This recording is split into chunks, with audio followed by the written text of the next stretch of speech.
తెలుగు శ్రోతలందరికీ నమస్కారం అండి. మన అలనాటి కథలు ఎవర్ గ్రీన్ స్టోరీస్ ఛానల్కి మీ అందరికీ స్వాగతం. ఆశా పాసం ధారావాహిక వింటున్నామండి. రాసిన వారు శ్రీమతి అనురాధ గారు. ఇక ఆలస్యం చేయకుండా మనం కథలోకి వెళ్ళిపోదామండి. వీడియో చూసిన వెంటనే లైక్ చేసి షేర్ చేసి తప్పకుండా సబ్స్క్రైబ్ చేసుకోండి. మన ఛానల్ని బెల్ ఐకాన్ యాక్టివేట్ చేసుకోండి. సూర్యకిరణాలు పడడంతో అమ్ము లేచి కూర్చుంది. ఎండ బాగా పెరుగుతోంది. ఇంతసేపు నిద్రపోయానా అనుకుని చుట్టూ చూస్తే తను ఒక్కతే నిద్రపోతోంది అని అర్థమైంది. కంగారుగా కిందికి దిగి వచ్చింది. అందరూ దయని ఆట పట్టిస్తున్నారు. కీర్తన మాధవితో అమ్మా కాళ్ళు పట్టుకొని ఒప్పించాడు అంది. పోనీలే ఎలాగోలా ఒప్పించాడు కదా అన్నాడు రామచంద్ర. నిత్య దయతో కూర్చుని ఉంది, నవ్వుతూ ఉంది. అమ్మయ్యా అనుకుంటూ టైం వైపు చూసింది. 12:40 అవుతోంది. ఇంత మొద్దు నిద్ర ఎలా వచ్చింది నాకు అనుకుంది. నిత్య అమ్మో అంటూ వచ్చి పట్టుకుంది. మాధవి వచ్చి వెళ్ళి ఫ్రెష్ అవ్వు అంది. సరే అని అమ్ము వెళ్ళింది. 10 నిమిషాల్లో స్నానం కూడా చేసి వచ్చింది. రాము ఆకలిస్తోంది అని దయ తీసుకెళ్ళి కూర్చోబెట్టుకున్నాడు. అది ఆంటీ అని చెప్పబోయింది. అమ్మో ముందు భోజనం చేయండి, తర్వాత తాపీగా మాట్లాడుకోవచ్చు అంది మాధవి. భోజనాలు ముగించారు. ఆంటీ తెలియలేదు ఇంతసేపు పడుకొని నిద్రపోయాను అని. సారీ ఆంటీ, ఇంకెప్పుడు ఇలా జరగదు అంది అమ్మో. ఇందులో సారీ ఎందుకమ్మో, ఇది నీ ఇల్లు, నీ ఇష్టం. అంతేకాదు ఇక్కడ నీకు ఎటువంటి ఆంక్షలు ఉండవు, ప్రశాంతంగా ఉండు అంది. ఆంటీ మీతో ఒక విషయం చెప్పాలి అంది అమ్మో. మాధవి నవ్వి చెప్పు తల్లి అంది. ఆంటీ నేను ఈ ఇంటి కోడల్ని అయితే మీకు కట్న కానుకలు రావు, నా దగ్గర బంగారం కూడా లేదు, మీకు ఓకేనా అంది అమ్మో. మాధవి నవ్వేసి నువ్వే బంగారం, మాకు ఇది చాలు, పిచ్చి పిచ్చి ఆలోచనలు పెట్టుకోకు అంది. అలా కాదా ఆంటీ, ఫ్యూచర్లో నాకు ఇంటి నుండి చీరలు సారెలు కూడా రావు. ఇంకా నాకు ప్రెగ్నెన్సీ వస్తే సీమంతం జరపరు కదా పిల్లలకి అంటుంటే ఆపుతావా నీ మాటలు? నువ్వు నా కోడలివైనప్పుడు పేరుకు మాత్రమే కోడలివి అంతే. ఈ ఇంటి బిడ్డవే, మా పిల్లవే, అన్నీ మేమే చూసుకుంటాం. నీకు అమ్మని నేను, అదిగో అక్కడ మీ నాన్న ఉన్నాడు అని రామచంద్ర వైపు చూపించింది. దయ దగ్గరికి వచ్చి ఇన్ని డౌట్స్ ఏంటే నీకు బాబోయ్, నేను నిన్నే ప్రేమించానా, ఇక ఆపు తల్లి అన్నాడు. రామచంద్ర దగ్గరికి వెళ్ళి మీకు కూడా ఇదంతా ఇష్టమేనా మామయ్య అంది అమ్మో. మామయ్య అని పిలిచి ఇష్టమేనా అంటావేంట్రా అన్నాడు రామచంద్ర. అమ్మో అందరి వైపు చూసి మీ అందరికీ ఇష్టమేనా అని అడిగింది. దయ తల పట్టుకున్నాడు. అమ్మో ఒక్క నిమిషం అని రూమ్లోకి వెళ్ళింది. కాసేపు అయ్యాక వచ్చింది. ఏం చెబుతుందో అని దయతో పాటు అందరూ చూస్తున్నారు. దయ ఇలారా అంది అమ్మో. దయ వెళ్ళగానే చేతి పిడికిలి తెరిచి అమ్మో తాళి ఇచ్చి కట్టేసేయి అంది. దయ ఇప్పుడేనా అమ్మో అన్నాడు. ఇప్పుడే, ఇక్కడే కట్టేసేయి అంది. దయ నవ్వుతుంటే ఆలస్యం చేయకు దయ, ఆలస్యం అవుతుంటే నాకు భయం వేస్తోంది అంది. అమ్మో ఎందుకో తెలియదు, చిన్నప్పటి నుండి నాకు ఏదైనా వెంటనే జరిగిపోవాలి అనిపించేది, కానీ జరగలేదు అందుకే అంది. అమ్ము చేతిలో ఉన్న తాళిని తీసుకుంటే మాధవి ఒక్క నిమిషం అని లోపలికి వెళ్ళింది. దండలు తీసుకొని వచ్చి అక్షింతలు అందరికీ ఇచ్చి ఇప్పుడు కట్టు అంది. దయ వెంటనే అమ్ము మెడలో 3 ముళ్ళు వేసేశాడు. దండలు మార్చుకున్నారిద్దరూ. కీర్తన మాధవితో ఇదంతా నీకు ముందే తెలుసా అమ్మా అంది. నిన్న మీరు ఆవేశంగా వెళ్ళినప్పుడే అనుకున్నాను, అక్కడే ఎక్కడ పెళ్లి చేసుకుంటారో అని కొంచెం కంగారు వచ్చింది, అన్నీ తెప్పించేశాను. అమ్మో మంచి పిల్ల కదా, నా ముందే అన్నీ చేసేసింది అని కోడలికి ఆశీస్సులు అందించింది మాధవి. మొత్తానికి పెళ్లి చేసుకున్నాడు నా కొడుకు అన్నాడు రామచంద్ర. కాళ్ళు పట్టుకుని చేసుకున్నాడు అంది కీర్తన. మా బావని ఏమీ అనొద్దు అంది నిత్య. నిత్యని ప్రేమగా దగ్గరికి తీసుకున్నాడు దయ. బావా మరి అక్కడ అన్నీ ఉండిపోయాయి కదా, ఏం చేద్దాం అంది నిత్య. కీర్తన నవ్వి అది కూడా మా ఇల్లే అంది కీర్తన. అమ్ము షాక్ అయింది. అవునా నిజమా అంది నిత్య. అవును, క్రింద మీ సాకేత్ అన్నయ్య, పైన మీరు, ఇదంతా దయ అన్నయ్య వేసిన ప్లాన్ అని చెప్పింది కీర్తన. అమ్ము ఏడుస్తూ కూర్చుంది. ఇప్పుడు కూడా ఆ కన్నీళ్ళు ఏంటి అమ్మో అన్నాడు దయ. ఈడియట్, అన్ని విషయాలు నా దగ్గర దాచేశావు అని ఏడుస్తూ కిచెన్లోకి వెళ్ళింది. అమ్మో, చూడమ్మా, దయ నాతో ఏమీ చెప్పలేదు అని కంప్లైంట్ చేసింది మాధవికి. చూడు, నీ మీద ప్రేమ ఉంది కాబట్టి ఇదంతా చేశాడు, ఇలా ఏడవకూడదు అని సముదాయించింది మాధవి. దయ వచ్చి నిత్యకు ఒక అప్లికేషన్ చేతిలో పెట్టి చూడమన్నాడు. అది చూసి బావా అంది నిత్య. ఏమైంది అని మాధవి అమ్ము వచ్చారు. ఏంటిది దయా అంది అమ్ము. నువ్వు ఎప్పుడు అనేదానివి కదా అమ్ము, నిత్యని చదివించాలని, డిగ్రీ వరకే ఆగిపోయింది, జాబ్స్ చేయాల్సి వచ్చింది అని, అందుకే ఇది అన్నాడు. కీర్తన నిత్య ఇద్దరూ ఫ్యాషన్ డిజైనింగ్ నేర్చుకుంటారు, ఇద్దరికీ అదే ఇష్టమే కదా అన్నాడు. నిత్య అయోమయంగా చూస్తుంటే కీర్తన నిత్యతో, ఓయ్, నువ్వు నాకంటే 6 నెలలు చిన్నదానివి, జాబ్ చేసినంత మాత్రాన నాకంటే పెద్దదానివి కాదు అంది. ఆహా, అవునా అన్నాడు దయ. సరదా కన్నయ్య అంది కీర్తన. ఏమ్మా, నీకిష్టమే కదా అన్నాడు దయ. అలా కాదు బావా, జాబ్ చేసుకుంటాను అంది. దయ నవ్వి, నాతో చెప్పావు కదా చేస్తానని అన్నాడు. మీ నాన్న ఒప్పుకోలేదని కూడా ఫీల్ అయ్యావు, ఇప్పుడు నేను నీకు సపోర్ట్ చేస్తాను సరేనా అన్నాడు. అమ్ము వైపు చూసింది నిత్య. మీ అక్కకి కూడా ఇదే ఇష్టం కదా అన్నాడు. సరే అంది నిత్య. ఏ నిత్య నేను ఒకే కాలేజీకి వెళ్తాము అని గంతులేస్తోంది కీర్తన. పనివాళ్ళు వచ్చి అంతా పూర్తి చేశామమ్మా అనటంతో వాళ్ళను పంపించేసింది మాధవి. అమ్ముతో వీళ్ళిద్దరూ అందులో చేరటం వలన మన గార్మెంట్స్కి బాగా కలిసి వస్తుంది అంది. అమ్మా, మీకు గార్మెంట్స్ బిజినెస్ ఉందా అంది అమ్మో. సరే కానీ నాతోరా అని లోపలికి తీసుకెళ్ళింది మాధవి. కాసేపటికి పెళ్లి కూతురిలా అమ్మోని తయారు చేసి తీసుకొచ్చింది. ఎందుకమ్మా ఇప్పుడు ఇదంతా అంది అమ్మో. దయా ముఖం ఆనందంతో వెలిగిపోతుంది. నిత్య అమ్ము చీర చూసి, అమ్మో, నువ్వు ఆ రోజు ఈ చీరనే సెలెక్ట్ చేసావు కదా అంది. అమ్ము కూడా చూసి, అవును, రేట్ ఎక్కువ అయిందని వెనక్కి వచ్చేసాం కదా అంది అమ్మో. కీర్తన వచ్చి, బాగా చూడు, ఆ రోజు మా నాన్న అక్కడే ఉన్నాడు, అది మా షాప్, మీకు తెలియదు కదా అంది. అమ్మో దయవైపు చూసి, ఇంకెన్ని నా దగ్గర దాస్తావు, నీకు అస్సలు బుద్ధి లేదు, దయా ఆగు, నీ పని చెప్తాను అంటూ దయను వెంబడించింది. దయ పరిగెత్తుకుంటూ వెళ్ళి తన రూంలోకి వెళ్ళి ఆగిపోయాడు. అమ్ము వెనకాలే వెళ్ళి దయని పట్టుకొని బెడ్ మీద పడేసి కొడుతోంది. మాధవి వచ్చి, ఇక మీరు కొట్టుకుంటూనే ఉండండి, రేపు తలుపు తీస్తాను అని డోర్ వేసి వెళ్ళిపోయింది. ఆ మాటతో అమ్ము చుట్టూ చూసి అవాక్కైంది. మొదటి రాత్రి అరేంజ్మెంట్స్ చూసి దయ మీద నుండి లేచి పక్కకు వెళ్ళిపోతుంటే దయ అమ్ముతో, ఇప్పుడు ఎక్కడికి వెళ్ళలేవు అని గట్టిగా పట్టుకున్నాడు. ఇంకెన్ని దాస్తావు నా దగ్గర చెప్పు అని చెంప మీద చిన్న దెబ్బ వేసింది. అమ్మో. దయ నవ్వుతూ దగ్గరికి వచ్చాడు. అమ్ము దూరంగా వెళ్తుంటే పట్టుకొని, నీకు ఇంకా మాట్లాడే ఛాన్స్ ఇవ్వను అని లైట్ తీసేశాడు. అమ్ము దయ ఒకరి కౌగిలిలో ఒకరు తన్మయత్వంతో ఒరిగిపోయారు. మాధవి పిల్లలకు రామచంద్రకు భోజనం పెట్టి అందరూ కలిసి మేడ మీద నిద్రకు ఉపక్రమించారు. అమ్ము దయలు ఈ ప్రపంచంతో అవసరం లేదన్నట్టు ప్రేమలో మునిగిపోయారు. నిత్య కీర్తన దేవుడి మొక్కు తీర్చుకోవడానికి తిరుమలకు వెళ్ళాలి అని ప్లాన్ చేసుకుంటున్నారు. మాధవి వచ్చి, అంత ఆలోచించాల్సిన అవసరం లేదు, ఈరోజు నైట్ బయలుదేరి రేపు దర్శనం పూర్తి చేసుకుని వద్దాం అని చెప్పింది.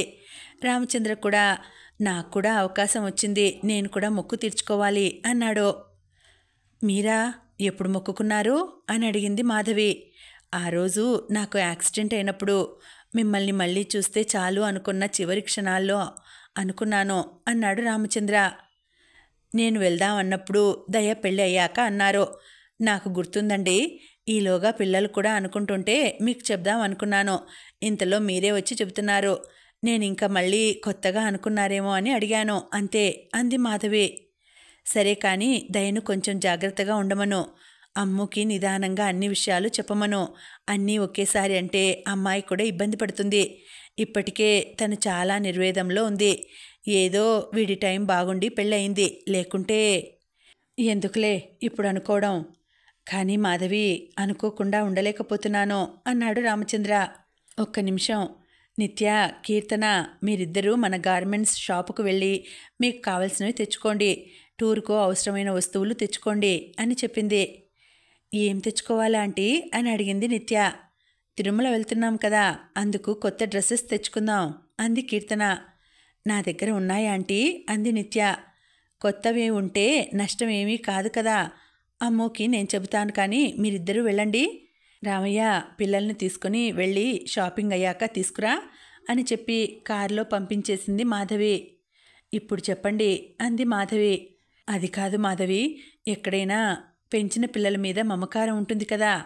ఆ మహానుభావుడికి ఇంత మంచి పిల్లల మీద అంత చిరాకెందుకు?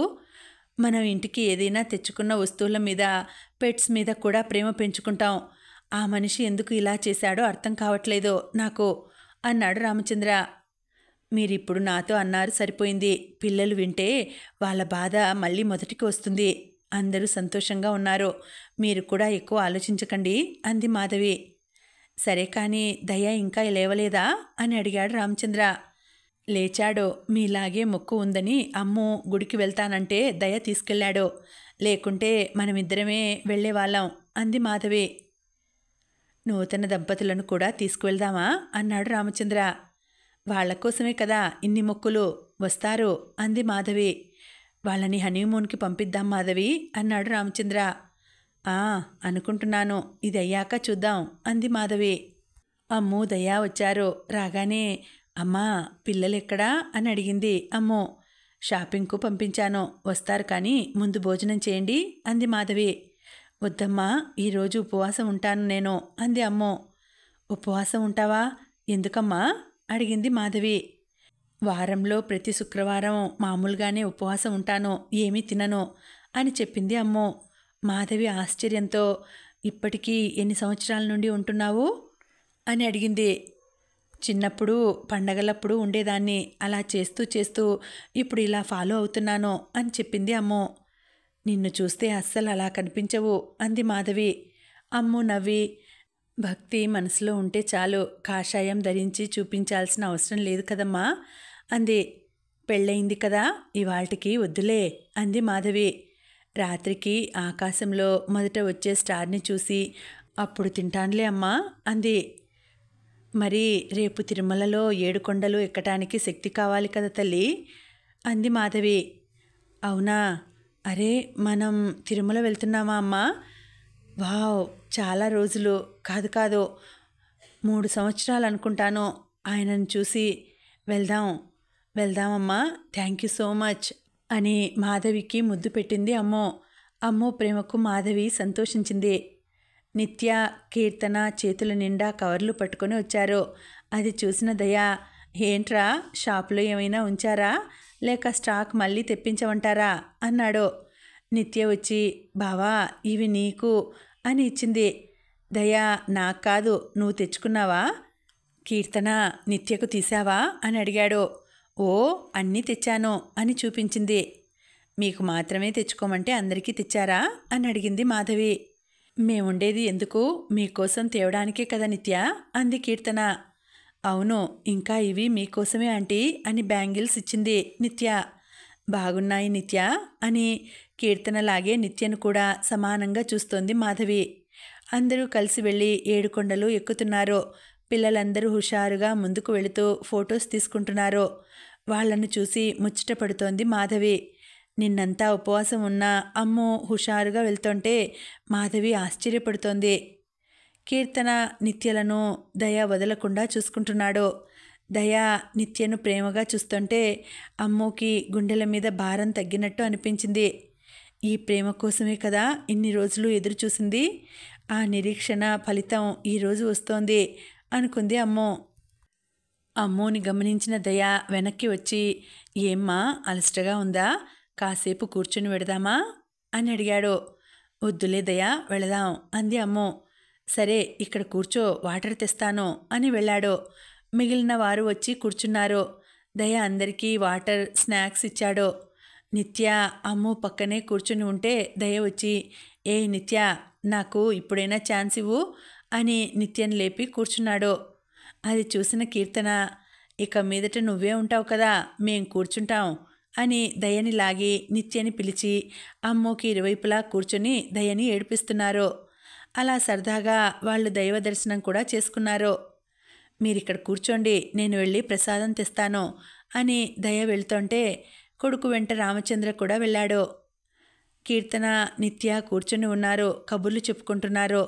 నిత్య కాళ్ళు నొప్పి పెడుతుంటే పైకి పెట్టుకొని నొక్కుంటుంటే కీర్తన బ్యాగ్లో నుండి మూవ్ తీసి, ఇలా కూర్చో, నేను ఇది రాస్తాను అని రాస్తుంటే నిత్య, వద్దు కీర్తన, తగ్గిపోతుందిలే అంది. అదేమీ కుదరదు, అదే వదిన చేస్తే చేయించుకుంటావు కదా, కాసేపు రుద్దితే పోతుంది అని కాలు పట్టుకొని నొక్కుతోంది కీర్తన. అయ్యో, ఏమైంది నిత్య అని చూసి, వద్దు కీర్తన, నేను చేస్తానులే, నువ్వు కూర్చో అంది. ఏం వదినా, నేను నిత్య ఒకటే అని మాటకేనా, మేము ఇలా ఉండకూడదా అంది కీర్తన. అలా కాదు కీర్తన అంది అమ్మో. చెయ్యని అమ్మో, వాళ్ళ మధ్య ఫ్రెండ్షిప్ పెరుగుతుంది, కలిసి ఉండి కష్టసుఖాలు పంచుకొని అంది మాధవి. దయ వాళ్ళు రావటంతో అక్కడి నుండి బయలుదేరారు. ఆ రోజు అక్కడే ఉండి మరుసటి రోజు చూడాల్సిన పుణ్యక్షేత్రాలు దర్శించుకొని తిరిగి బయలుదేరారు అందరూ. అమ్మో, మనం ఎప్పుడైనా ఇలా షాపింగ్ ఎప్పుడూ చేయలేదు కదా, మనకు నాన్న బట్టలు కొనాలని ఆలోచించలేదు కదా అంది నిత్య. అమ్మ కొనింది కదా, మనం సంపాదించడం మొదలుపెట్టాక కొంటూనే ఉన్నాం కదా అంది అమ్మో. అలా కాదక్క, కీర్తన అయితే నాతోనే ఉంటుంది, ప్రేమగా చూస్తోంది. గీతక్క ఇలా కూడా చూడలేదు కదా అనిపిస్తోంది. గీతక్కకి కూడా మనం చెల్లెళ్ళు కాదని తెలుసా అని అడిగింది నిత్య. అనుకుంటా, ఇప్పుడు అనిపిస్తోంది నిత్య, మనకు వాళ్లకు వయసులో బాగా తేడా ఉంది కదా, తెలుసుననే అనుకుంటున్నాను, కానీ అమ్మని అడగలేదు అంది అమ్మో. వద్దు, అడగద్దు, నాకిక్కడే బాగుంది అని చెప్పింది నిత్య. సరే అయితే నన్ను నువ్వు కూడా అమ్మ అని పిలవచ్చు అంది మాధవి. ఏమి అమ్ము, అంతే కదా, రండి అని భోజనాలు చేయటానికి తీసుకెళ్ళింది మాధవి. దయ కోసం ఎదురు చూస్తోంది అమ్మో. మాధవి వచ్చి, అమ్మో ఇంకా నువ్వు తినలేదు, పదా అన్నం పెడతాను అంది మాధవి. వద్దమ్మా, దయ వచ్చాక తింటాను అంది అమ్మో. బాగా లేట్ అయింది, వాడికి ఫోన్ చేశావా అని అడిగింది మాధవి. చేశానమ్మా, అందివే అంట, వచ్చేస్తాడు, పిల్లలు పడుకున్నారు, మీరు కూడా వెళ్ళి పడుకోండి, నేను చూసుకుంటాను అంది అమ్మో. మాధవి నవ్వుతూ అమ్మోని దగ్గరికి తీసుకొని నుదుటి మీద ముద్దు పెట్టి, నువ్వు ఎప్పుడూ ఇలా నవ్వుతూ ఉంటానని నాకు ప్రామిస్ చేయాలి అంది మాధవి. ఒకవేళ ఏడుపు వస్తే నవ్వితే బాగోదమ్మా అంది అమ్మో. కనిపించవు కానీ బాగా నవ్విస్తావు అంది మాధవి. నువ్వు కూడా వెళ్ళి పడుకోమ్మా అంది. సరే అని మాధవి వెళ్ళిపోయింది. దయ వచ్చాడు. దయ రాగానే షూ లేసులు విప్పుతోంది అమ్మో. దయ నవ్వుతూ, నేను తీసుకుంటానులే, ఇలా కూర్చో అన్నా వినకుండా సాక్సులు కూడా తీసి పక్కన పెట్టి వెళ్ళి ఫ్రెష్ అప్ అవ్వు అని పంపించి డైనింగ్ టేబుల్ మీద అన్నీ సర్దేసింది అమ్మో. దయ వచ్చి కూర్చోగానే అన్నం కూరలు వడ్డించి తను కూడా ప్లేట్ తీసుకుంది అమ్మో. ఏమ్మా, నువ్వు ఇంకా తినలేదా అన్నాడు దయ. అందరితో పాటు తినేయొచ్చు కదా, ఇంతసేపు ఎందుకు అంటూ అమ్మో చేతిలో ఉన్న ప్లేట్ పక్కకి పెట్టి ముద్ద కలిపి నోట్లో పెట్టాడు దయ. వద్దమ్మా, ఇక మీదట ఇలా చేయకు, సరేనా అన్నాడు. ఇంతసేపటి వరకు నువ్వు కూడా తినలేదు, నువ్వు ఆకలిగా ఉన్నప్పుడు నేనెలా తినగలను అంది అమ్మో. దయ నవ్వుతూ అమ్మోకి తినిపిస్తూ తను కూడా తినేశాడు. దయ బాగా అలసిపోయి ఉండటం వలన వెంటనే బెడ్ మీద అలా నడుం వాల్చాడు. అమ్మో తనతో తన ఇంట్లో, నా రూమ్లో, నా భార్య అంత అద్భుతంగా ఉంది, కళ్ళు తెరిస్తే కలలా చెదరకూడదు అనుకుంటున్నాడు. తన కాళ్ళు ఒత్తుతున్నట్టు అనిపించి కళ్ళు తెరిచి చూస్తే అమ్మో కాళ్ళు పడుతోంది. దయ లేచి నవ్వుతూ, నీకు ఇటువంటి పనులు చేయటం కూడా వచ్చా అని. అమ్మో నువ్వు నాతో, అమ్మో అస్సలు అనుకోలేదు అంటుంటే, నిద్రలేస్తే కల అవుతుందేమో దయా అంది అమ్మో. నువ్వు నాలాగే ఆలోచిస్తున్నావమ్మో అని దగ్గరికి వస్తుంటే, అబ్బా కాసేపు కదలకుండా పడుకో, కాళ్ళు పడతాను, ఎంత తిరిగావో ఏంటో అని అంది అమ్మో. ఇంత ప్రేమ మనసులో పెట్టుకుని నాకెంత దూరంగా ఉన్నావమ్మో, ఇన్ని రోజులు నువ్వు లేకుండా ఎలా బ్రతికానో అనిపిస్తోంది అని అమ్మోని కౌగిలించుకున్నాడు దయా. వదులన్నానా, కాసేపుండు, ఈ పని పూర్తి చేయని అంది అమ్మో. బుద్ధిన్నవాడు ఎవడైనా ఇంత మంచి పెళ్ళాన్ని వదలమంటే అస్సలు వదలరు అని అమ్మోని వదలకుండా వాటేసుకున్నాడు. దయని అమ్ము ఆపలేకపోయింది. అమ్మా అని పిలిచింది అమ్ము. మాధవి వచ్చి ఏం కావాలి అమ్మో అంది. మీ అందరితో మాట్లాడాలి అంది అమ్ము. వస్తాను పదా అంది మాధవి. మాధవి హాల్లోకి వచ్చేసరికి అందరూ అక్కడ ఉన్నారు. చెప్పమ్ము, ఏదో మాట్లాడాలి అన్నావు అన్నాడు రామచంద్ర. మరేమీ లేదు మామయ్య, ఉద్యోగం చేయాలా వద్దా, నేను ఏం చేయాలి అని అడిగింది అమ్మో. చూడమ్మా, మనకు బాగా జరుగుతుంది, నువ్వు ఇలాగే ఉండు, ఇంటి పట్టునే ఉండు అని మేము చెప్పము. నీకు ఏం చేయాలనిపిస్తే అది చెయ్యి అంతే అన్నాడు రామచంద్ర. మాధవి నవ్వి, దయ చెప్పాడు కదమ్ము, నీ ఇష్టం అని అంది. ఇంకా నువ్వు కూడా ఏమైనా కొత్తగా నేర్చుకుంటాను అంటే చెప్పు, దయ జాయిన్ చేస్తాడు అంది మాధవి. అమ్మో చాలమ్మా, నాకొద్దు, ఇంకా ఇలా బాగుంది అంది అమ్మో. నిత్య నవ్వుతూ దయ దగ్గరికి వెళ్ళి, బావా నీకొక సీక్రెట్ చెప్పనా అంది. ఏంటి చెప్పు అని కీర్తన కూడా దగ్గరగా వచ్చి కూర్చుంది. అమ్మోని చిన్నప్పుడు చదువుకోమంటే మా అమ్మ దగ్గరికి వెళ్ళి, అమ్మా నాకు పెళ్లి చేయవా, ఇక నేను చదువుకోను అనేది అంది నిత్య. మరి కాలేజీలో ఫస్ట్ వచ్చేది కదా అన్నాడు దయ. త్వరగా చదివేస్తే త్వరగా పెళ్లి చేసుకోవచ్చని ప్లాన్ చేసేది. ఇంకా ఏ గుడికి వెళ్ళినా ప్లీజ్ దేవుడా నాకు మొగుణ్ణివ్వు, నీకు టెంకాయ ప్రసాదం పెడతాను అని ఒకటే మొక్కులు మొక్కేది అంది. దయ అమ్ము దగ్గరికి వెళ్ళి, నిజమా అమ్ము, నా కోసం ఇన్ని పూజలు చేశావా, అరే ఇలా చూడు అని తల ఎత్తి చూశాడు. ఏ అమ్మో ఏడవకు, ఇంత చిన్న విషయానికి కన్నీళ్లు పెడతారా, లవ్ యూ మా అని హత్తుకొని ఓదార్చాడు దయ. అయితే ఆఫీస్కి వెళ్ళి రిజైన్ చేయనా అంది అమ్మో. సరే అన్నాడు దయ. అమ్మో నిత్యలను తీసుకొని వెళ్తుంటే కీర్తన కూడా జాయిన్ అయింది. ఆఫీస్ లోపలికి వెళ్ళారు. ఏదో పార్టీ జరుగుతోంది దయ ఆఫీస్లో. ఏమై ఉంటుందబ్బా అని ఆలోచిస్తోంది అమ్మో. మేనేజర్ ఏదో మాట్లాడుతున్నాడు. అమ్మో వినట్లేదు, చుట్టూ చూస్తోంది. నిత్య అమ్మో చేయి పట్టుకుని ఎదురుగా చూపించింది. అక్కడ మాధవిని చూసి షాక్ అయింది అమ్మో. చక్రవర్తి గ్రూప్ ఆఫ్ కంపెనీ తరపున మనకు ప్రాజెక్ట్స్ వచ్చి 5 సంవత్సరాలు పూర్తి అయ్యాయి. ఇక ముందు కూడా వారు మన కంపెనీని ముందుకు నడిపిస్తాము అన్నారు. అందుకు మాధవి గారికి ధన్యవాదములు. మాధవి గారి కుమారుడు ఒక చైర్మన్ స్థాయిలో ఉండి కూడా మన అందరిలో ఒక సామాన్యుడిగా మనతో పనిచేసిన దయా చక్రవర్తి గారిని వేదిక మీదకి రావాల్సిందిగా కోరుకుంటున్నాను అనడంతో దయ అక్కడికి వెళ్ళి బొకే తీసుకొని, మీ అందరి సహాయ సహకారాలతో నేను మీ వాడినయ్యాను, ఇలాగే మనమంతా ముందుకు వెళదాం అని చెప్పి అమ్ముని పిలిచాడు. అమ్ము అయోమయంగా చూస్తుంటే కీర్తన అమ్ముని నిత్యను తీసుకెళ్ళింది. మాధవి, మీరందరూ అమ్ము అని పిలిచే ఈ అమూల్య మా ఇంటికి అమూల్యమైనది, కావున అమ్ము పరోక్షంగా మనకు సహకరిస్తుంది. నిత్య కీర్తన ఈ ఆఫీస్ను చూసుకుంటారు, అందరూ సహకరించగలరు అని చెప్పింది మాధవి. అందరూ హర్షధ్వానాలతో తమ అంగీకారాన్ని తెలియచేశారు. అమ్ము ఇంట్లో ఎవరితోనూ ఏమీ మాట్లాడకుండా మౌనంగా ఉంది. భోజనం కూడా చేయట్లేదు. నిత్య కీర్తన ఎన్ని మార్లు మాట్లాడినా బ్రతిమలాడినా అలాగే ఉంది. రేయ్ దయా, వెళ్ళి అమ్ముతో మాట్లాడు, ఇప్పటికీ 3 రోజులైంది, తను అలా ఉంటే చూడలేకపోతున్నాను, వెళ్ళు అన్నాడు రామచంద్ర.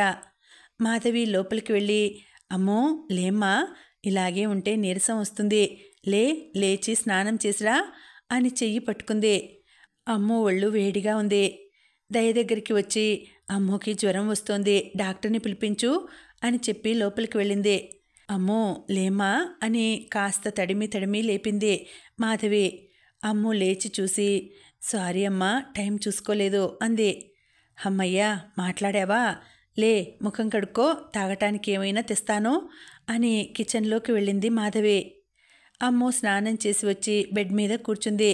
పాలు కలుపుకొని వచ్చి చూసి, అయ్యయ్యో పిచ్చిపిల్ల, స్నానం ఎందుకు చేశావు, జ్వరం ఎక్కువ అవుతుంది, అరే అని దగ్గరికి తీసుకుని పాలు తాగించింది. కోపం పోయిందా అమ్మో అంది మాధవి. మీ మీద నాకు కోపం ఎందుకుంటుందమ్మా, ఇదంతా దయచేశాడని నాకు తెలుసు. మీతో మాట్లాడి తనను దూరంగా ఉంచలేను, అందుకే అందరికీ దూరంగా ఉన్నాను అని కళ్ళు తిరిగి పడిపోయింది అమ్మో. మాధవికి పాలుపోక దయను పిలిచి హాస్పిటల్కు తీసుకెళ్ళింది మాధవి. వాళ్ళ వెనకాలే మిగిలిన వాళ్ళు కూడా బయలుదేరారు. డాక్టర్ చెక్ చేసి, ఏమీ లేదు, నీరసం ఎక్కువయ్యి పడిపోయింది, సెలైన్ పెడితే సరిపోతుంది అని చెప్పి వెళ్ళాడు. నిత్య ఏడుస్తూ ఉంటే దయా దగ్గరికి తీసుకొని, అమ్ముకి ఏమీ కాలేదు నిత్య, సాయంత్రానికి లేచి నాతో గొడవ పడుతుందిలే అని ఓదారుస్తున్నాడు. కీర్తన కూడా వచ్చి ఏమీ కాదు నిత్య అని పక్కనే కూర్చోబెట్టుకొని అమ్ములాగే మాటలు చెబుతోంది. మాధవి వచ్చి, దయా నువ్వు ఇక్కడే ఉండు, పిల్లల్ని తీసుకొని వెళ్తాను నేను, అవసరమైతే ఫోన్ చెయ్యి సరేనా అంది. ఆ అమ్మా అని అమ్ము దగ్గర కూర్చున్నాడు దయా. పిల్లలను తీసుకొని మాధవి వెళ్ళిపోయింది. ముందే చెప్పమన్నాను కదా, తనని బాధ పెట్టద్దు అన్నాను కదా అన్నాడు రామచంద్ర. ఏమీ కాదులే నాన్న, ఆ మాత్రం కోపం వస్తుంది కదా అన్నాడు దయా. సరే జాగ్రత్తగా ఉండు, లేచాక తనేమైనా అంటే నువ్వు కోపడకు, తనకు అన్నీ నువ్వే అనుకుంటోంది కాబట్టి నువ్వు తనని ఇంకా బాగా చూసుకోవాలి, అర్థమైందా అన్నాడు రామచంద్ర. సరే నాన్న, మీరు వెళ్ళండి, నేను చూసుకుంటాను అన్నాడు దయా. నర్సు వచ్చి 3వ సెలైన్ పెట్టాక అమ్ము కళ్ళు తెరిచి చూసింది. హాస్పిటల్లో ఉన్నట్టు అర్థమైంది. ఇటు పక్కకు చూస్తే పక్కనే దయ కళ్ళు మూసుకొని ఉన్నాడు. లేవబోయింది కానీ కుదరలేదు. దయ చెయ్యి పట్టుకుంది. వెంటనే దయ కళ్ళు తెరిచి అమ్ముని లేపి కూర్చోబెట్టి, ఏమ్మా ఏం కావాలి అని అడిగాడు. బాత్రూంకి వెళ్ళాలి అని చూపించింది అమ్ము. నర్సుని పిలిచి సెలైన్ తీయించి దయ తీసుకెళ్ళి బయటే నిలబడుకున్నాడు. కాసేపు అయ్యాక వచ్చింది అమ్ము. అమ్ము దయ చెయ్యి పట్టుకొని నడుస్తుంటే దయ అమ్ముని ఎత్తుకుని బెడ్ మీద పడుకోబెట్టాడు. నర్స్ అదంతా చూసి ముసిముసి నవ్వులు నవ్వుతోంది. సెలైన్ పెట్టి నర్సు వెళ్ళిపోయింది. అమ్ము లేచి కూర్చుంది. దయ దగ్గరికి వచ్చి జ్యూస్ తాగించాడు. దయా డోర్ వేసి ఇలారా అంది అమ్ము. సరే అని అమ్ము చెప్పినట్టే చేసి వచ్చి నిలబడ్డాడు దయా. దగ్గరికి రా దయా అని పిలిచింది అమ్ము. దయ అమ్ము దగ్గరకు వచ్చి కూర్చోగానే లాగి పెట్టి కొట్టింది. రాక్షసి, ఇలా ఉన్నా ఎంత గట్టిగా కొట్టావు అని చేత్తో రుద్దుకున్నాడు దయా.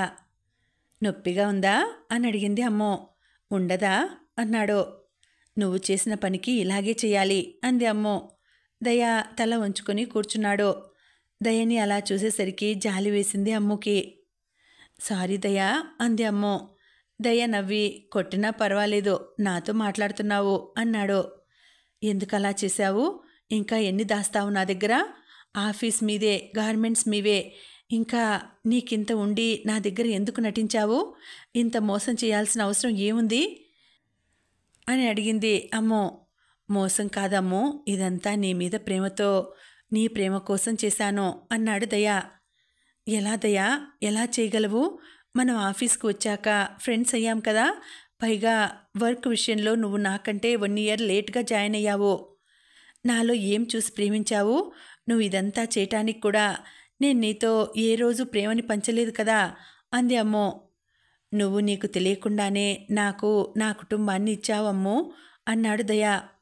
అమ్ము ఏమీ మాట్లాడకుండా చూస్తూ ఉంది.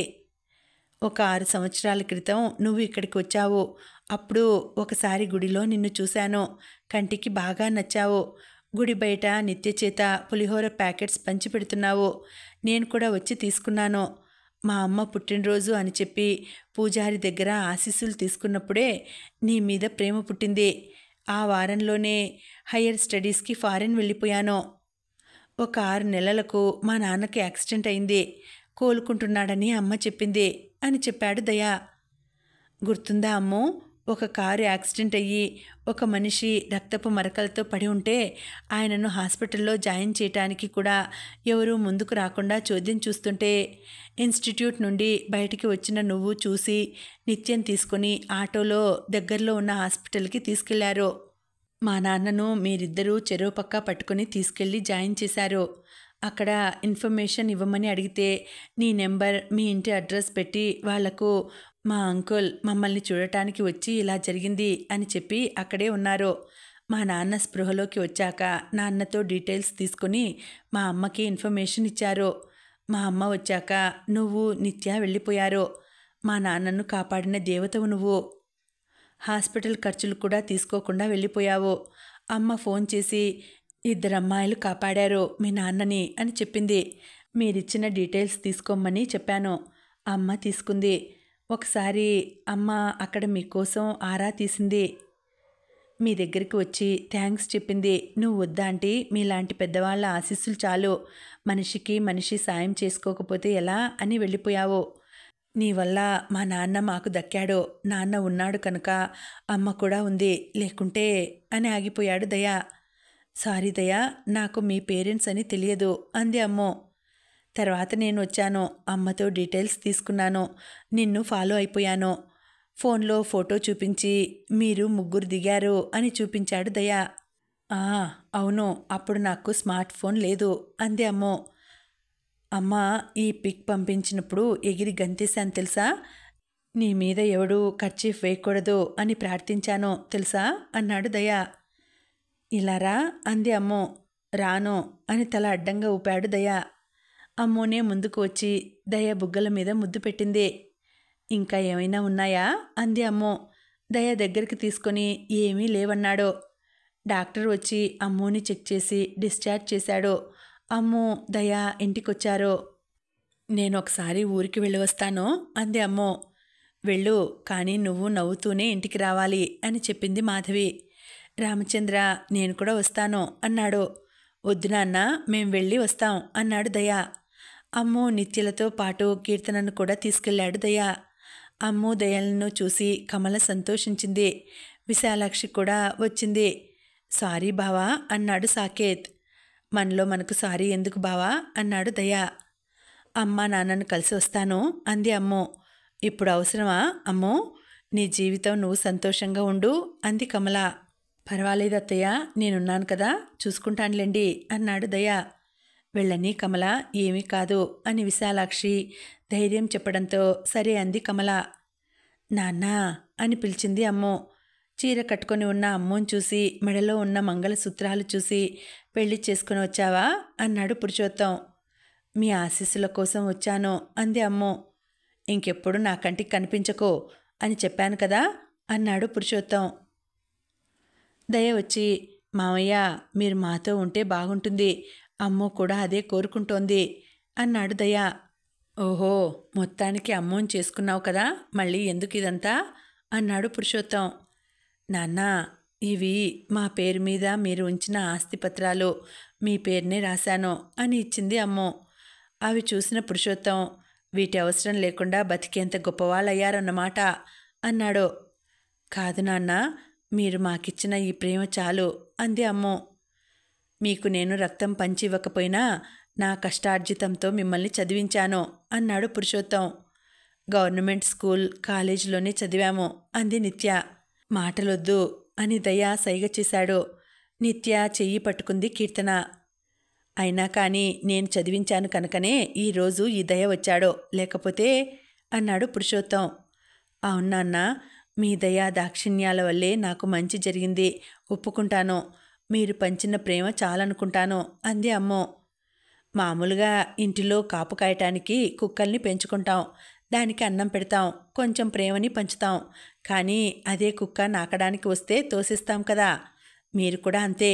ఇంకెప్పుడు మీరు నన్ను కలవకండి, వెతక్కండి, నేను ఇక్కడి నుండి కూడా వెళ్ళిపోతున్నాను అని పురుషోత్తం అక్కడి నుండి వెళ్ళిపోయాడు. అమ్మో ఏమీ మాట్లాడకుండా అలాగే ఉండిపోయింది. దయ వచ్చి చెయ్యి పట్టుకొని తీసుకొని కమల దగ్గరికి తీసుకొచ్చాడు. నిత్య జరిగిందంతా కమలకు చెప్పింది. నీకు రాను రాను బుద్ధి లేకుండా పోతోందమ్మో, పడుకున్న గాడిదను లేపి తన్నించుకున్నావు అంది కమల. ఇక వెళ్ళొస్తాం అత్తయ్య అన్నాడు దయ. ఇంకొద్ది రోజులు ఉండొచ్చు కదా అంది కమల. అమ్మా నాన్న ఇద్దరే ఉన్నారు, ఇప్పటికే వారం రోజులు అవుతోంది, వెళ్ళొస్తాం అన్నాడు దయ. కమల, విశాలాక్షి చీర సారే పెట్టి అమ్మోని సాగనంపారు. కీర్తన నిత్యాని ఒక కారులో ఫ్యాషన్ డిజైనింగ్ కాలేజీకి పంపించాడు దయ. రామచంద్ర గార్మెంట్స్ షాపుకు వెళ్ళిపోయాడు. ఎవరి పనులలో వాళ్ళున్నారు. అమ్మో ఆలోచిస్తోంది. మాధవి వచ్చి, అమ్మో ఇంకా ఆలోచిస్తున్నావా అంది. ఏమీ లేదమ్మా అని మాధవి ఒడిలో పడుకుంది. మాధవి అమ్మో తల నిమురుతూ, అన్నీ మర్చిపోమ్మా, ఏం జరిగినా మన మంచికే అంది. అమ్మో ఏమీ మాట్లాడకుండా మాధవి ఒడిలోనే నిద్రపోయింది. సాయంత్రం కీర్తన నిత్య చూసి సూపర్ సీన్ అని దయకు చూపించారు. అందరి మాటలు విని అమ్ము లేచింది. కీర్తన టీ ఇచ్చింది అందరికీ. మామయ్య నాకొక హెల్ప్ చేస్తారా అని అడిగింది అమ్మో. హెల్ప్ అని అడగకూడదు తల్లి, ఆర్డర్ వేయాలి నువ్వు అన్నాడు రామచంద్ర. మామయ్య సిటీ అవుట్స్కట్స్లో మీరు స్థలం కొన్నారు కదా, అది నాకిస్తారా అని అడిగింది అమ్మో. అమ్మో ఇదంతా నీదే, నీ ఇష్టం అన్నాను కదా అంది మాధవి. కరెక్ట్గా చెప్పావు మాధవి నువ్వు అన్నాడు రామచంద్ర. థ్యాంక్స్ అని చెప్పి లోపలికి వెళ్ళిపోయింది అమ్మో. ఉదయాన్నే అమ్ము లేచి పురుషోత్తం ఫోటో ఒకటి హాల్లో తగిలించింది. అది చూసి ఎవరూ ఏమీ అనలేదు. మాధవి వచ్చి ఏంటమ్మా ఇది, ఇంత జరిగినా అంది. మీ ప్రేమతో నాకు ఫ్యూచర్లో కళ్ళు మూసుకొని పోకూడదు అమ్మా, అందుకే అంది. అమ్మో ఎలాంటి నిర్ణయం తీసుకుంటుందో దానికి సిద్ధంగా ఉండాలి అని దయ అనుకున్నాడు. మాధవి రామచంద్రులను నిలబెట్టి కాళ్లకు దండం పెట్టుకొని నేను చేయబోయే పనిలో విజయం చేకూరాలని ఆశీస్సులు ఇవ్వండి అంది అమ్మో. మాధవి పైకి లేపి నీకంతా మంచి జరగాలి అంది. విష్ యూ ది సేమ్ అన్నాడు రామచంద్ర. అమ్మో ఒక్కతే వెళ్ళి స్థలం అంతా చూసి కాపలాగా ఉన్న అతనితో ఇదంతా ఎంత ఉంటుంది అని అడిగింది. 25 ఎకరాలు అన్నాడు దయ. దయ మాట విని వెనక్కి తిరిగి చూసింది అమ్మో. దయా నువ్విక్కడా అంది అమ్మో. Wherever you go our networks follow అని నవ్వాడు దయ. వద్దు దయా, నువ్వు ఫారిన్ వెళ్ళి వచ్చావు, నీ వర్క్స్ నువ్వు చూసుకో అంది అమ్మో. నా వల్ల కాదమ్మా నిన్ను వదిలి ఉండటం అన్నాడు. ఏమీ లేని ఈ కుక్క మీద నీకెందుకంత అభిమానం అంది అమ్మో. ఎవరో ఏదో అన్నారని బాధపడతావా? నేను లేను నీకు, నేను నీకోసమే పుట్టాను తెలుసా? అలా ఆకాశంలో దేవుడు వెళ్తుంటే నేను ఆపి నాకేదైనా ఇవ్వు స్వామి అంటే నిన్నిచ్చాడు అన్నాడు దయ. ఆ మాటకు అమ్మో పకపక నవ్వేసింది. ఇలాగే నవ్వాలి నువ్వు అన్నాడు దయ. సరే దయా నువ్వెళ్ళు, నేనిక్కడ వ్యవసాయం చేస్తాను, నీకు అంత శ్రమ వద్దు అంది అమ్మో. పాపా చివరిగా ఒక్క మాట, నేను ఫారిన్లో అగ్రికల్చర్ రీసెర్చ్కే వెళ్ళాను, అందుకే నాన్న నా కోసం ఈ స్థలం తీశాడు, ఇప్పుడు అర్థమైందని అనుకుంటాను అన్నాడు దయా. దయా నిజంగా నీ పేరుకి సార్థకత వచ్చింది తెలుసా అంది అమ్మో. దేవుడా నీకు మరీ ప్రేమ ఎక్కువయ్యి ఇంత అర్థం చేసుకునే భార్యని ఇస్తావనుకోలేదు అన్నాడు దయా. యూ ఈడియట్ అని కొట్టబోయింది అమ్మో. ఇదిగో నువ్వు ఇలా కొడితే ఊరుకోను అన్నాడు దయా. ఏం చేస్తావు అని బుగ్గం మీద ఒకటిచ్చింది అమ్మో. అవుందయ్యా, మరి ఆఫీస్లో ఆ వర్క్ ఎందుకు చేశావు అని అడిగింది. అంతా నీకోసమే తల్లి, నేనిక్కడ దున్నుతుంటే నిన్ను ఎవడో వచ్చి ఎత్తుకుపోతాడు అని చేశాను అన్నాడు దయా. అయ్యో బాగా కష్టపడ్డావు కదా అంది అమ్మో. ఈరోజు ఆ కష్టానికి ఫలితం వచ్చింది అన్నాడు. ఇంకెప్పుడు నిన్ను ఇబ్బంది పెట్టను అంది అమ్మో. నువ్వు నన్ను ఎప్పుడూ ఇబ్బంది పెట్టలేదమ్మా, నీ జాగ్రత్తలో నువ్వున్నావు అంతే అన్నాడు దయా. అమ్మో దయా కలిసి పనులు మొదలెట్టేశారు. వారికి తోడుగా మాధవి కూడా వస్తోంది. అంతేకాకుండా చుట్టుప్రక్కల ఉన్న రైతుల కుటుంబాలకు భరోసా ఇస్తూ నూతన విధానాలు తెలియచేస్తూ దయా అందరి చేత వ్యవసాయం చేయిస్తున్నాడు. 6 నెలలు తిరిగేసరికి పంట బాగా పండి చేతికి వచ్చింది. అమ్ము చాలా సంతోషంగా ఉంటుంది.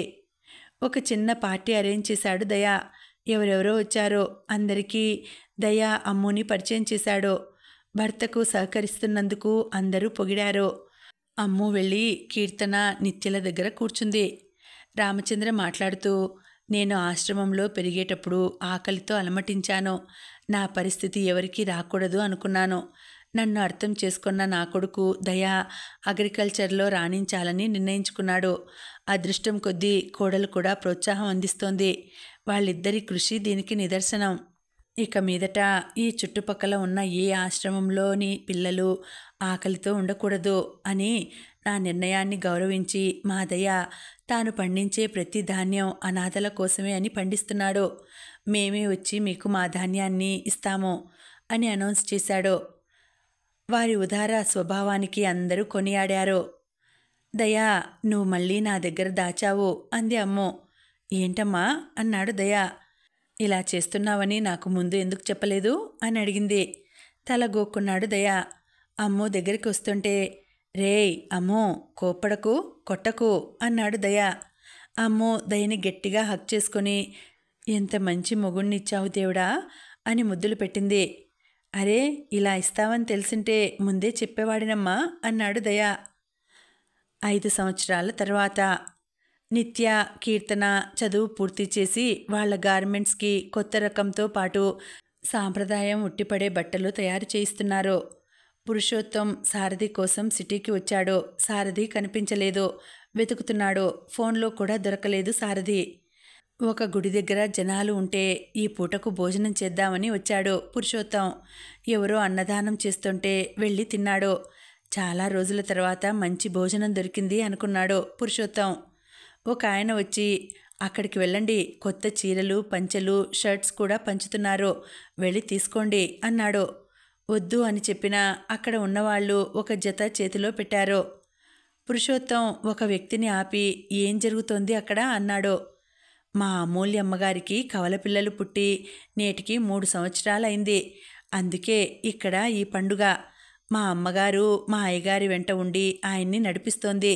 ఆ తల్లి కుటుంబం చల్లగా ఉండాలి అని వెళ్ళిపోయాడు ఆ వ్యక్తి. ఎవరా అని వెళ్ళాడు. అక్కడ కమల, విశాలాక్షి కూర్చొని ఉంటే ఇంకో పక్కకి వెళ్ళిపోయాడు.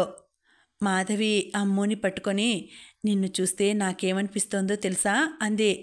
చెప్పమ్మా అంది అమ్మో. నువ్వు నా కడుపున పుట్టి ఉంటే ఎంత బాగుండేది అనిపిస్తోంది అంది.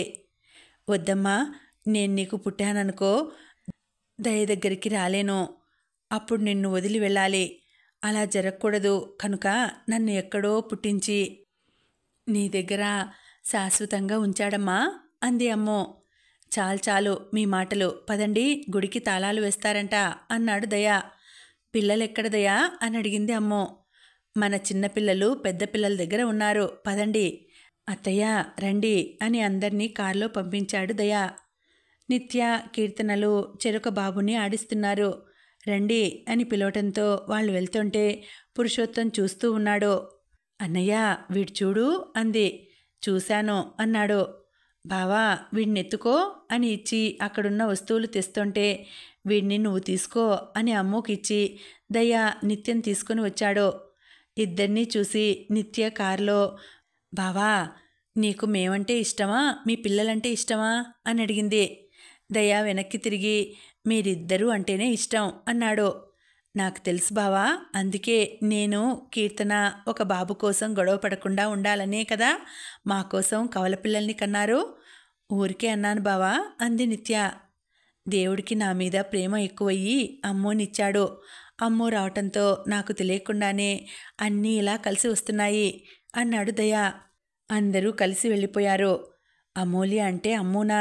నాకు పూర్తి పేరు కూడా తెలియదే. మరి నిత్య పూర్తి పేరు ఏంటి అనుకున్నాడు పురుషోత్తం.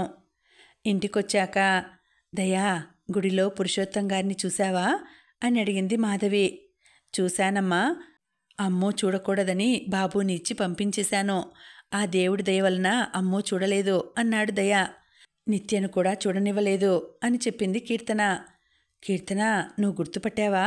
ఎలా అని అడిగింది మాధవి. హాల్లో ఉన్న ఫోటో చూస్తూనే ఉన్నాను కదా, నేను కూడా వదినలాగే ఆ ఫోటో చూసినప్పుడు నిత్యను, వదినను ఇంకా బాగా చూసుకోవాలి అనిపిస్తోంది అని చెప్పింది కీర్తన. సారథి అమెరికాలో ఎలా ఉన్నాడు అని అడిగింది మాధవి. కావేరికి వండి పెడుతున్నాడు, హౌస్ హస్బెండ్ అయ్యాడు అని చెప్పాడు దయ. ఈ విషయం చెప్పొచ్చు కదా అంది మాధవి. వద్దమ్మా, నా అమ్మోని ప్రశాంతంగా ఉంచాలని అనుకుంటున్నాను. ఇలాగే ఉండని, ఇప్పుడంతా బాగున్నాం కదా అన్నాడు దయ. కమల విన్నప్పటికీ మౌనంగానే ఉంది. అమ్మా అని పిలిచింది అమ్మో. ఏం కావాలమ్మా అని మాధవి, కమల ఒకేసారి అనటంతో దయ నవ్వుకున్నాడు. సాకేత్ వచ్చి కమలను తీసుకెళ్తుంటే మళ్ళీ పండక్కి ఇక్కడికే రావాలి అని చెప్పింది అమ్మో. సరే అని వెళ్ళిపోయింది కమల. పురుషోత్తం సారథిని వెతుక్కుంటూ కళ్ళు తిరిగి పడిపోయాడు. కళ్ళు తెరిచేసరికి ఒక ఆశ్రమంలో ఉన్నాడు. ఎదురుగా దయ, అమ్మోలతో పాటు కుటుంబం మొత్తం ఉన్న ఫోటో ఉంది. ఒక వ్యక్తి వచ్చి అన్నం పెట్టి, ఎందుకండి ఇలా ఉన్నారు, తినండి అని అన్నం ముద్దలు కలిపి పెడుతున్నాడు. నా మీద ఇంత ప్రేమ ఎందుకు చూపుతున్నావు అన్నాడు పురుషోత్తం. ఇదంతా మా అమూల్య అమ్మగారు చెప్పారు. ఇలాగే మనిషిని చూడాలి అని చెప్పారు. ఇటువంటి ఆశ్రమాలు, రైతుల కుటుంబాలు వారి నీడనే ఉంటున్నారు. అని అన్ని విశేషాలు చెప్పాడు ఆ వ్యక్తి. అదంతా విని పురుషోత్తంకు ముద్ద మింగుడు పడట్లేదు. పురుషోత్తం ఆశ్రమంలో ఉన్న విషయం తెలిసి దయ వచ్చి చూసి సాకేత్కి ఫోన్లో విషయం చెప్పాడు. సాకేత్ చెప్పింది దయ విని పురుషోత్తం గారిని కారులో పంపించాడు.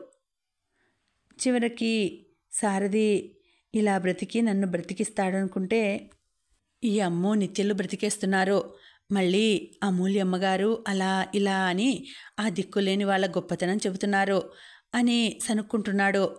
కారు వెళ్ళి విశాలాక్షి ఆశ్రమం ముందు ఆగింది. పనిచేసే వాళ్ళు వచ్చి పురుషోత్తంకి ఒక గది ఇచ్చారు. అక్కడక్కడ ఫ్యామిలీ ఫోటో, అందులో కమల, విశాలాక్షి ఉన్నారు. ఎలా ఉండాలో విధి విధానాలు చెబుతున్నారు. కమల అక్కడ పిల్లలకు పాఠాలు చెబుతోంది. విశాలాక్షి కూడా ముసలి వాళ్లకు రామాయణం చదివి వినిపిస్తోంది. అక్కడ అందరి గొప్పతనం వినలేకపోతున్నాడు పురుషోత్తం. పురుషోత్తంకి ఆశ చావట్లేదు. సారథి గీత కోసం పరితపించిపోతున్నాడు. తను అన్న మాటతో అమ్మో భర్తతో కలిసి అమ్మో వ్యవసాయ రంగంలోకి దిగి ఉన్నతంగా బ్రతుకుతుంటే ఇంకా తట్టుకోలేకపోతున్నాడు. కమల, విశాలాక్షి పురుషోత్తంని చూసినా ఏమీ పట్టనట్టు వారి పనుల్లో వాళ్ళు మునిగిపోయారు. ఒక తండ్రి స్వార్థంతో పెంచిన పిల్లలు అదే స్వార్థంతో వాళ్ళ బ్రతుకులు వాళ్ళు బతుకుతున్నారు. ఇంకో తల్లి పెంచిన పిల్లలు చాలామందికి అండదండలుగా ఉంటూ చాలామంది అనాథలకు మార్గదర్శకులు అయ్యారు.